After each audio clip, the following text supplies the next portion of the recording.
Hey, this is Phil from the Next Chapter team, and in this article review, we're going to review the 10 budgeting myths that are holding you back from building wealth and from you budgeting like a rock star. So now, sit back, relax, and get ready to enjoy 10 budgeting myths that are holding you back from achieving your financial goals and being a rock star. So please, take a moment to like, subscribe, and share, and enjoy the video. First up on the article review, it calls out that there's a belief out there that you may not need a budget. And maybe you don't need a budget, but how about this? Maybe you just need a spending plan. So a spending plan or a budget really is just knowing your total monthly income and your total monthly expenses. And then from there, fine-tuning your expenses so you can achieve goals. Fine-tune those expenses so you can save more or pay off debts.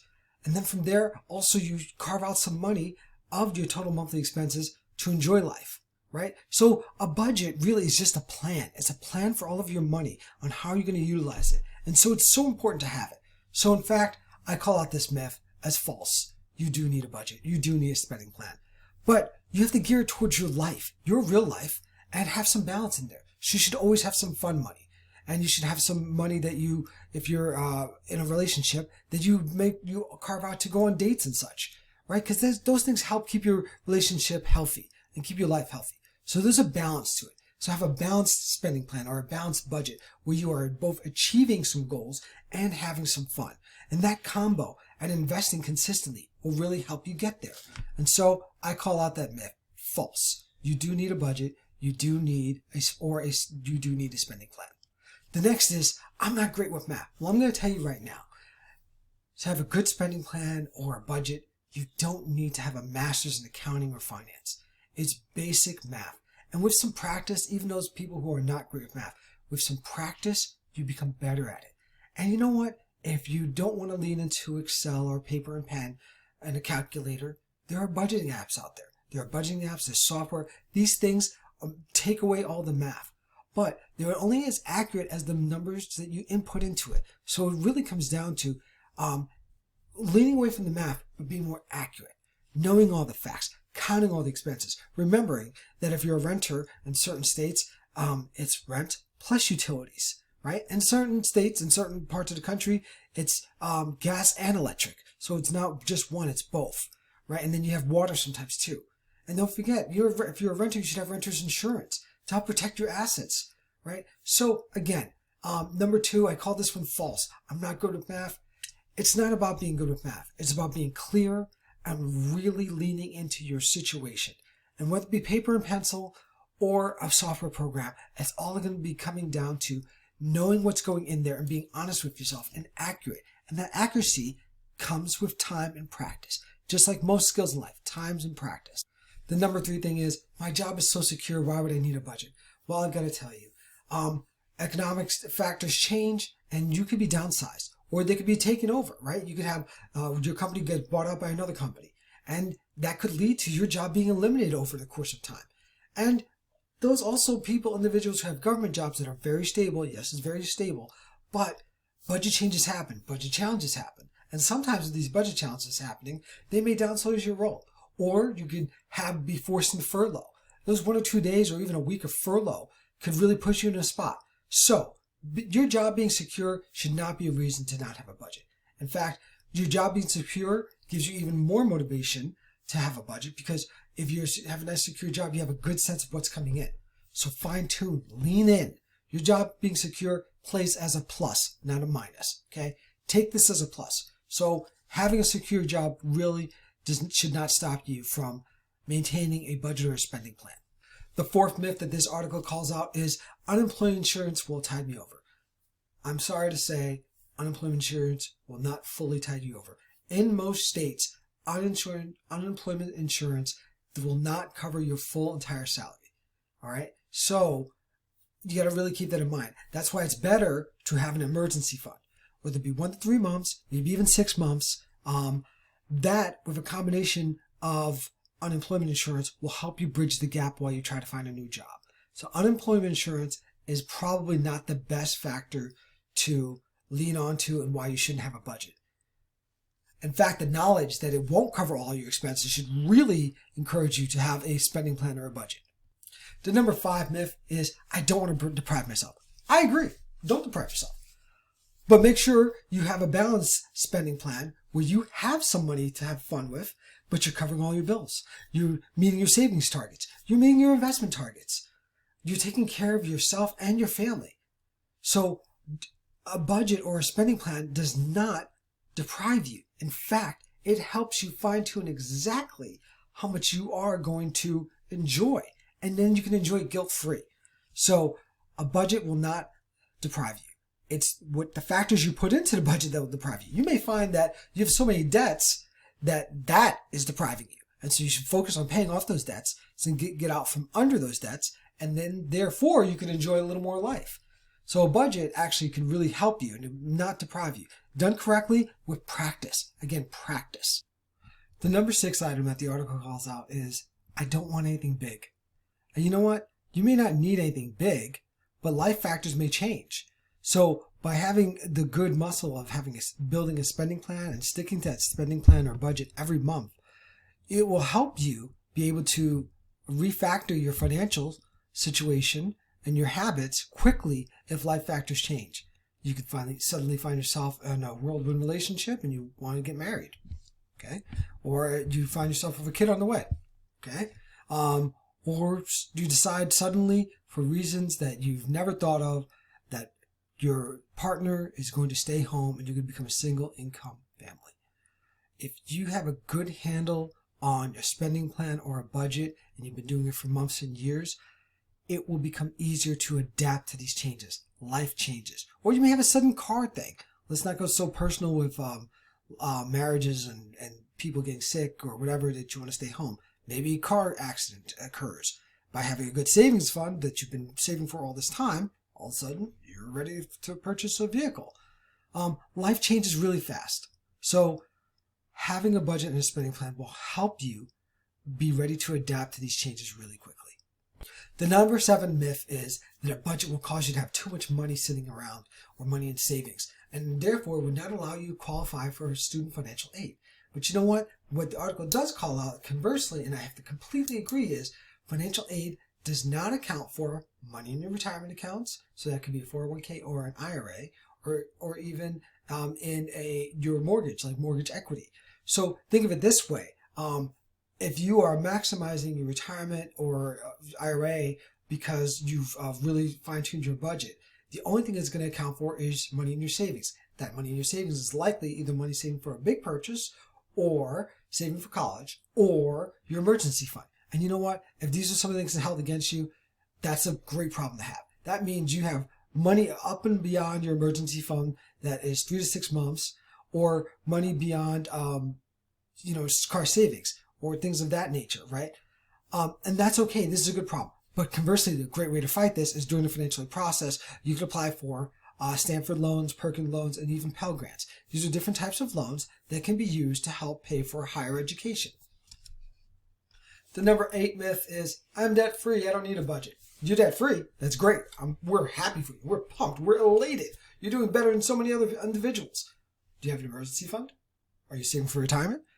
These are things that you could implant into your budget, because especially if you don't have an emergency fund, that's step 1 after you've gotten debt free. You build up a bigger emergency fund. You move from like 1 month to like 3, 6 months. Then from there, you can start maximizing your IRA.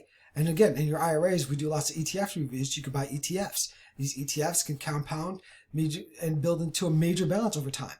So just because you're debt free doesn't mean you shouldn't have a spending plan or an emergency fund.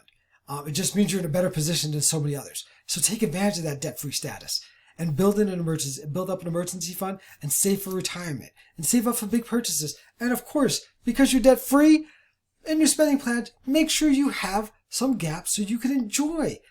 Budget in and put in some money for you to enjoy on a monthly basis. The number 9 myth, I always get a raise or I always get a tax refund. You know what? Let's focus on the raise part. You get a raise, that is great. That is awesome. A raise or a bonus, these are great things. So happy for you. What happens when the company has a downturn and you don't get that? What happens when your raise is less than inflation? Think of it this way. If your raise is 3%, but inflation is 7, 8%, this year, last year, did you really get a raise? It's probably like a net negative. So having a good spending plan, paying off those debts, Just because you're getting raises and tax refunds does not mean you don't need a good spending plan. In fact, you should be even more motivated to make the right decisions with your money because you're getting raises and tax refunds. Tax refunds, try to lower it. Make sure it's not a huge tax refund. And then your raise, utilize that raise well. Pay off some debts. And if you're all debt free, save extra for retirement. And also enjoy some life in the mix as well too. The number 10 item is, I don't have discipline. I don't have enough discipline to do this. Well, you know what? We got some tips for you to get over this discipline challenge that you're so afraid of. First off, make it automatic. Make as much as you can as automatic as possible. Automatic into your checking account or in your savings account. Do this regularly.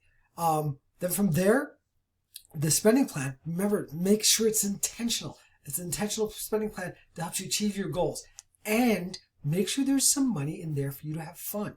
A lot of times your discipline gets broken because there's no fun money. There's no fluff. There's no money for life.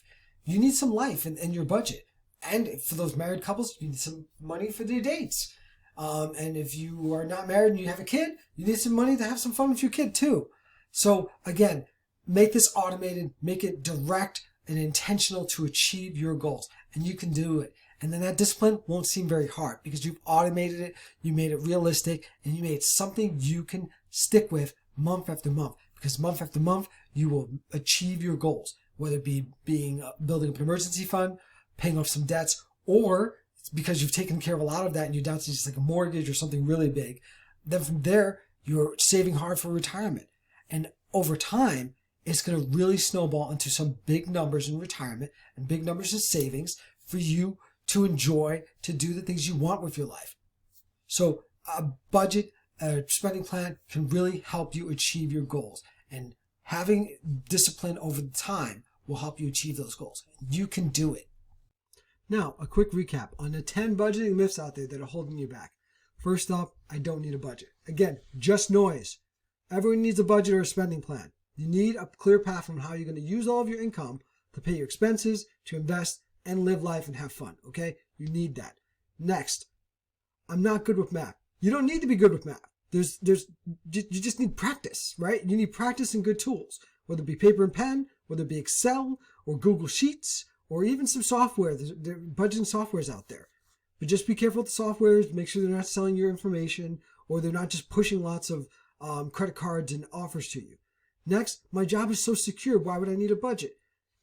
Your job may be secure today, but all it takes is one financial downturn, a change in CEO, or maybe they want to offshore your jobs. There's so many reasons why you really shouldn't just depend fully on my job being secure. And even government jobs, because government does have budgeting issues from time to time. And that will cause a real problem on your finances if you don't have a good game plan. You don't have an emergency fund. Unemployment will hold me over. Number 4, really? You want to live on unemployment? I'm not saying it's a bad thing. I'm just saying, why wouldn't you want to have at least an emergency fund? So then you can do a combination of your emergency fund plus your unemployment insurance. And unemployment doesn't last forever, right? Like, I would rather have the combo. Okay. Next up, I don't want to deprive myself. Really? I just said in the budgeting portion, right, that you got to budget for your life and that enjoys some fun money, right? Like, so really, you're not going to deprive yourself. In fact, you're depriving your future. By not having structure and a game plan, you're depriving your future. So your future self would be really pissed with your younger self. So please stop. Stop the noise. Number 6, I don't want anything big. Listen, I got you. You may not want anything big, but there are going to be portions of life where big purchases come up. And by having the discipline and the tools and the structure to help you handle big purchases, it makes those big purchases easier. It makes them an inconvenience versus a big damn issue. Okay? So really, not wanting anything big is a complete excuse. Number 7, I won't qualify for financial aid. Listen, there are so many good factors that go into financial aid.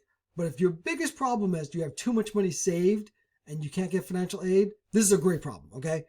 It really is. So I wouldn't avoid having a budget. I wouldn't avoid living on less than I make just for financial aid. Remember, student loans, typically there's only 3 ways to get out of them. It's death, disablement, or qualifying for a program to have them discharged. Now, there's a lot of politics around that, so I'm not going to go into it. But seriously, number 7 is a terrible idea. Number 8, I'm debt free. I don't need a budget. Listen, I'm happy for you. You're debt free. What are you using that extra money on? Right? So that's really the question. What are you using that extra money on? Right? Are you enjoying too much of it? Like, you got to retire one day, right? So seriously, being debt free is not an excuse to not have a budget. Number 9, I always get a raise or a tax refund. That's great. I'm happy for you, especially the raised people, right? But taxes change, tax laws change, and company ownership changes. It does not mean you're always going to get a raise. And what if your raise is not pacing with inflation? Then all of a sudden, because you have a couple of high inflation years now, then you're underwater. And number 10, I'm not disciplined enough. I'm not disciplined enough to make my financial future healthy. Really? Come on. You're better than that. With some practice, discipline comes easy. And a big tip here, automate as much as you can. Direct deposits.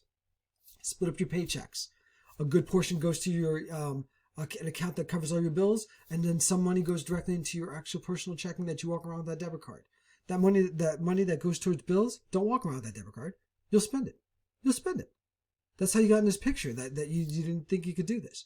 But if you want to be a future millionaire, you're going to avoid and disprove and not rely on any of these myths. You're going to say, I can handle this. And we want you to be a future millionaire. So you're going to avoid the noise. You're going to automate. You're going to take care of yourself. You are going to plan for your future. You are going to live on less than you make. You are going to have a good spending plan to help you achieve your goals. So not having discipline will be a laughable excuse for you. You can achieve this. Hope you enjoyed the video. See you in the next article review or an ETF review. Hey, thanks for staying to the end. This video is brought to you by the Next Chapter team. If you enjoyed the video, please drop a comment. Please also like, subscribe, and share it for your friends and family. This will help the channel reach out to more people just like you. We offer one-on-one coaching where we work with everyday people to determine a clear path to achieving their financial goals. This includes things like budgeting to reduce debts, planning for big purchases, and even learning how to build wealth with the tools that you have readily available to you. If you're interested, please see our link below to schedule a free call with our team. That's right, it's a free 30-minute call with the team. Also, check out our affiliate links for High Yield Savings Account. This is a great place for the saving up for those big purchases and your emergency fund. Thanks, and see you in the next video.